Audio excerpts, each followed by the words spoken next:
Bon, je voulais vous parler de 3 points importants, 3 astuces en fait, pas 3 techniques, c'est des astuces. Premièrement, ça va être la fosse, les galets et puis les piquets. Donc en fait, quand vous êtes dans une fosse, peu importe la profondeur, ça peut être 10 mètres, 20 mètres, nous on a la chance d'avoir une plage où on a 17 mètres, pas partout, mais c'est un peu la chance qu'on a pour garder un peu de poisson. En fait, quand vous êtes dans une fosse, vous remarquerez que derrière, parfois, vous avez une marche en sable, soit 10 cm, soit 20 cm.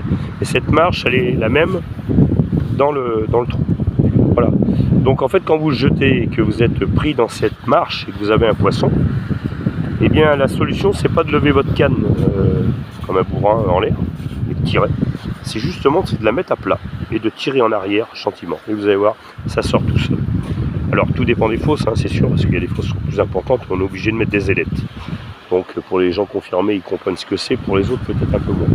En fait, c'est des petites plaques qu'on met à côté du plomb pour pouvoir élever le plomb et passer la marche. Voilà. En gros, c'est un peu ça. Ensuite, les galets. Alors, vous avez remarqué qu'il y a des plages où il y a beaucoup de galets, des gros galets, hein, qui peuvent faire jusqu'à 2-3 kg. Enfin voilà, c'est des grosses pierres. Parfois qui sont charriés par les grosses marées.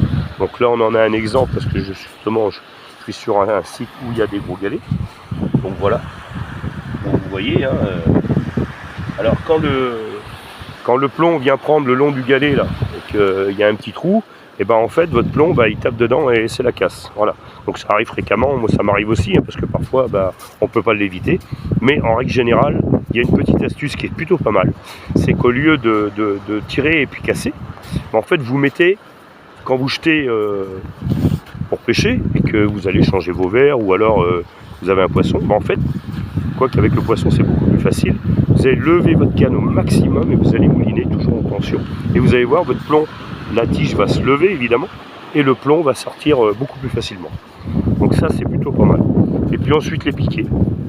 Les piquets parce que je vois évidemment énormément de pêcheurs avec les cannes par terre, parce que le vent, les vents de face, hein, c'est pas ce qu'il y a de mieux quand on n'a pas d'attache sur les piquets. Donc en fait, bon, moi j'ai des piquets qui ont été faits par un ami. Évidemment, vous n'avez pas ça dans le commerce, hein, donc vous pouvez voir. Voilà, ça c'est vraiment pour moi c'est le top, hein, parce qu'évidemment ça bougera pas. Hein. Ça bougera pas et puis ça risque pas de se détacher, de tomber par terre. Donc ça c'est une chose. Alors aujourd'hui dans le commerce vous avez des piquets avec des petites attaches là en fer, ou alors vous mettez un bout de chanvre à air et ça fait le taf tout pareil. Il y a une longueur, moi je pense que la longueur c'est 1m50, 1m70, parce que quand vous êtes sur des plages plates il n'y a aucun problème, mais dès que vous allez sur la côte avec des vagues de 1m, 1m50, ça commence à être un petit peu plus critique.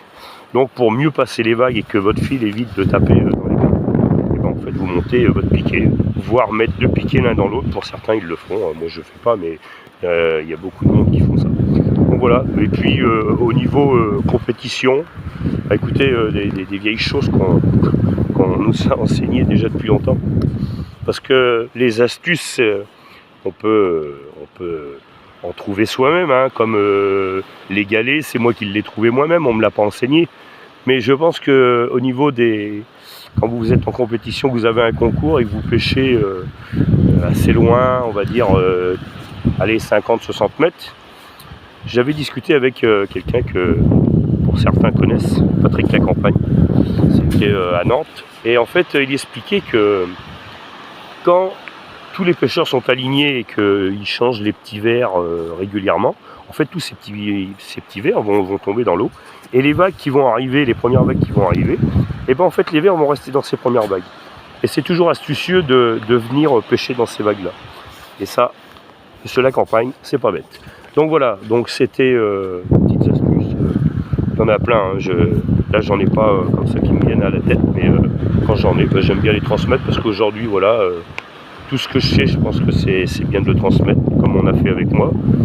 Donc je me suis quand même pas mal débrouillé tout seul, parce que j'ai eu beaucoup de mal étant plus jeune à vouloir écouter ce qu'on me disait, mais il faut écouter, c'est important. Voilà.